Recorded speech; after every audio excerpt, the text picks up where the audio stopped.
నరేంద్ర మోడీ గారి నాయకత్వం, నరేంద్ర మోడీ గారి నాయకత్వం, కమలం గుర్తుకే, కమలం గుర్తుకే. సభాధ్యక్షులు మెదక్ పార్లమెంట్ కన్వీనర్ మిత్రుడు సంగమేశ్వర్ గారు, నేటి కార్యక్రమానికి ముఖ్య అతిథిగా విచ్చేసినటువంటి పెద్దలు, మాజీ మంత్రివర్యులు, తెలంగాణ ఉద్యమ నాయకులు, ప్రస్తుతం మల్కాజ్గిరి పార్లమెంట్ నుంచి భారతీయ జనతా పార్టీ అభ్యర్థిగా పోటీ చేస్తున్నటువంటి పెద్దలు గౌరవనీయులు ఈటల రాజేందర్ గారు, పార్లమెంట్ ప్రభారి గౌరవనీయులు బసవ లక్ష్మీ నరసయ్య గారు, మెదక్ జిల్లా భారతీయ జనతా పార్టీ రథసారథి సోదరుడు గడ్డం శ్రీనివాస్ గారు, సిద్దిపేట జిల్లా భారతీయ జనతా పార్టీ రథసారథి సోదరుడు మోహన్ రెడ్డి గారు, సోదరి సంగారెడ్డి జిల్లా భారతీయ జనతా పార్టీ రథసారథి శ్రీమతి గోదావరి గారు, మెదక్ నుంచి పోటీ చేసినటువంటి అభ్యర్థి పంజా విజయ్ కుమార్ ముదిరాజ్ గారు, సంగారెడ్డి నుంచి పోటీ చేసినటువంటి పులిమామిడి రాజు ముదిరాజ్ గారు, నర్సాపూర్ నుంచి పోటీ చేసినటువంటి ఎర్రగొల్ల మురళీ యాదవ్ గారు, సిద్దిపేట నుంచి పోటీ చేసినటువంటి మిత్రుడు దూది శ్రీకాంత్ రెడ్డి గారు, వేదిక మీద ఉన్నటువంటి భారతీయ జనతా పార్టీ సీనియర్ నాయకులు, రాష్ట్ర కార్యవర్గ సభ్యులు, ఈ రోజు పార్టీలో చేరడానికి ఇక్కడికి విచ్చేసినటువంటి గౌరవ పెద్దలు చెల్లా నరేందర్ గారు, రాజు యాదవ్ గారు, వారితో పాటు వేదిక మీద ఉన్నటువంటి ఇతర పెద్దలు, ముఖ్యంగా ఈ కార్యక్రమాన్ని 24 గంటల ముందు అందుకొని భారతీయ జనతా పార్టీ మెదక్ పార్లమెంట్ గెలుస్తుంది అని ప్రపంచానికి చాటి చెప్పాలనేటువంటి ఒక ఉద్దేశంతో 2112 మంది బూత్ అధ్యక్షుల్ని 24 గంటల సమయం కింద చెప్పి మెదక్ చిల్డ్రన్స్ పార్క్ లో మనం సమావేశం పెట్టుకుంటామంటే ఇక్కడికి తరలి వచ్చినటువంటి మెదక్ పార్లమెంట్ నియోజకవర్గ పరిధిలో ఉన్నటువంటి బూత్ కమిటీ అధ్యక్ష కార్యదర్శులందరికీ, ప్రింట్ ఎలక్ట్రానిక్ మీడియా మిత్రులందరికీ పేరు పేరున శిరస్సు మంచి నమస్సుమాంజలి తెలియజేస్తా ఉన్నాను. రాజేంద్రని అడిగిండంట, మురళనే చెప్పిండు మెదక్ ఎట్లుందని. మీరు సపోర్ట్ చేయకపోతే మెదక్ సప్పగుందని చెప్తాడు రాజేంద్ర అన్న అందరికి. ఎట్లుంది మెదక్? ఎట్లుంది మెదక్? బరిగేసి కొట్లాడదామా? కొట్లాడదామా? సప్పుడు పోవాలనా మల్కాజ్గిరి దాకా? రాజేంద్ర అన్న చెప్పాలనా? గెలుస్తున్నామా మెదక్ అన్న? నీ మల్కాజ్గిరి కంటే నీ మల్కాజ్గిరిలో సగం ఓట్లుంటాయన్న మాకు, కానీ నీ మల్కాజ్గిరిలో నీకొచ్చే మెజారిటీ కంటే 2 ఓట్లు ఎక్కువ తెచ్చుకుంటుంది మా మెదక్ పార్లమెంట్. తెద్దామా? తెద్దామా? తెద్దామా? రేటాలు గట్టిగా చెప్పాలి. తెద్దామా? మల్కాజ్గిరి 38 లక్షలు, మన ఎన్ని 18 లక్షలు, వాళ్ళ దాంట్లో సగం ఉంటాం మనం, కానీ మెజారిటీ రాజేంద్ర కంటే 2 ఓట్లు ఎక్కువ తెచ్చుకోవాలి. తెచ్చుకోవాలా? తెచ్చుకోవాలా? పోటీ ఏ నియోజకవర్గంతో పెట్టుకోవాలి? మనం మల్కాజ్గిరితోనే పెట్టుకోవాలి. రాష్ట్రంలో అన్నిటికంటే పెద్ద నియోజకవర్గం మల్కాజ్గిరి నియోజకవర్గం. మెదక్ పోటీ దేనితోటి పడాలి? దేనితోటి పడాలి? మల్కాజ్గిరితోటి పడాలి. అంటే ఎదురుగున్న అడ్రస్ మెదక్ లో గల్లంతు కావాలి, డిపాజిట్లు కూడా రావద్దంటే మా బూత్ అధ్యక్షులు 3 పనులు చేయాలి ఎలక్షన్ల వరకు. చేద్దామా? చేద్దామా?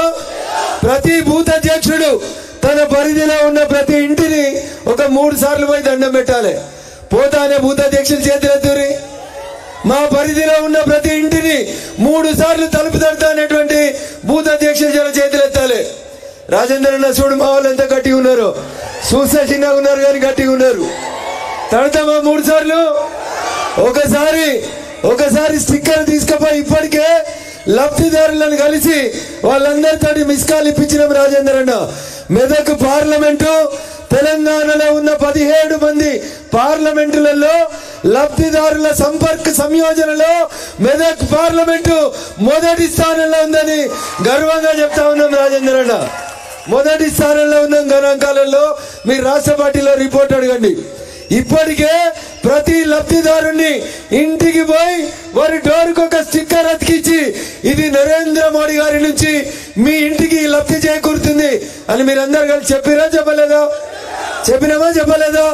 ప్రతి ఇంటికి స్టిక్కర్ వేసినామా లేదా? ఏమొస్తుంది ప్రజల నుంచి స్పందన? ఏ పార్టీ వాళ్ళైనా ఒకటే మాట చెప్తున్నారు, ఈసారి ఓటు ఎటు పడుతుంది? ఎటు పడుతుంది? నరేంద్ర మోడీ గారికి ఓటేస్తామని చెప్తున్నారు. ఎవరికి ఓటేస్తారు? ఏ పార్టీ వాళ్ళైనా కాంగ్రెస్ వాళ్ళైనా కమ్యూనిస్ట్ వాళ్ళైనా ఆఖరికి బీఆర్ఎస్ వాళ్ళు కూడా ఏమంటారు, అన్న మా బీఆర్ఎస్ పని అయిపోయింది. బీఆర్ఎస్ అనేది ఓ టైటానిక్ పడవ లాంటిది, పడవకు రంధ్రం పడ్డది. సార్కి అర్థం కాలేదు.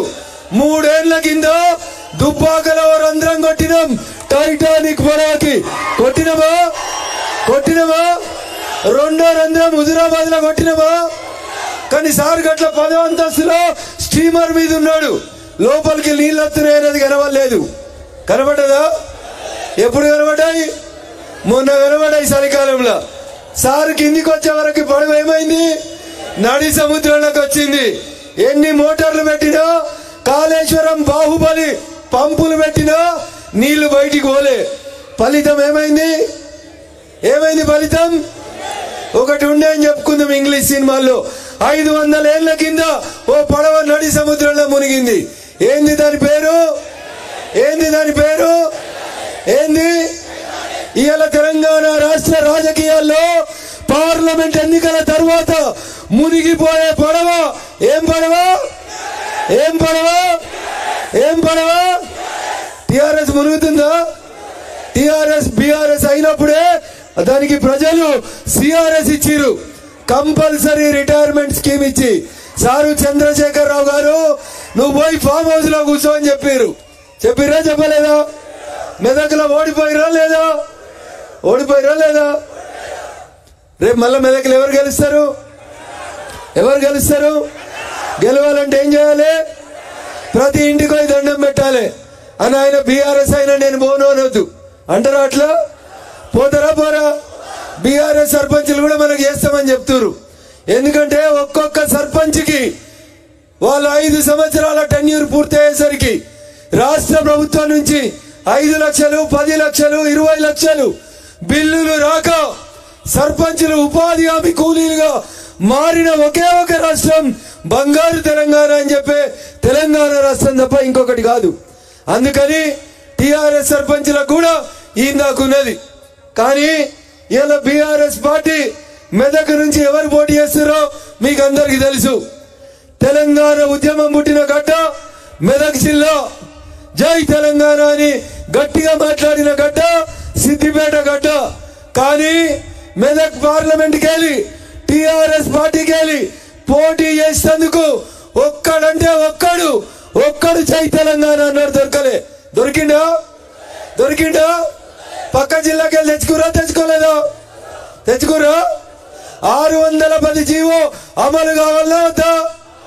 కావాలంటే అల్లుడు హరీష్ కి మెదక్ ఏం సంబంధం అని అడగాలా వద్దా? మొన్న మెదక్ అసెంబ్లీ అడిగింది, నేను దత్తత తీసుకుంటా అన్నాడు. నువ్వు దత్తత వద్దు సారు, ఈడిగా సిద్దిపేట నాశనం చేసినావు, నేను మొత్తానికే మెదక్కి వెళ్ళి పంపిస్తాడు మా రఘునందన్ అని చెప్పారు. చెప్పాలా వద్దా? జనముతోటి గెలవలేమని, ధనముతోటి గెలుద్దామని సూట్ కేసులు ఉన్నాయని